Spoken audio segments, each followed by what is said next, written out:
বাহরাইনে ২০২৪ সালে সড়ক দুর্ঘটনার সংখ্যা আশঙ্কাজনকভাবে বৃদ্ধি পেয়েছে, যা স্থানীয় নাগরিক এবং প্রবাসীদের জন্য উদ্বেগের কারণ হয়ে দাঁড়িয়েছে।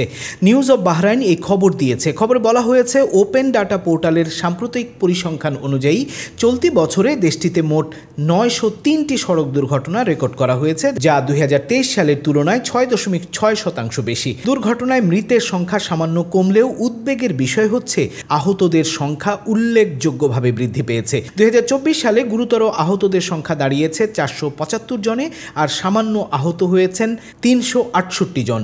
রাজধানী মানামায় সর্বোচ্চ ১৮৮টি দুর্ঘটনায় প্রাণ হারিয়েছেন ১৪ জন। রিফা শহরে নিহত হয়েছেন ১০ জন। বিশ্লেষকরা মনে করছেন, জনসংখ্যা বৃদ্ধি, দ্রুতগামী যানবাহন, ট্রাফিক নিয়ম অমান্য করা এবং ড্রাইভিংয়ের সময় মোবাইল ফোন ব্যবহার সহ অসচেতন আচরণের কারণে সড়ক দুর্ঘটনা বাড়ছে।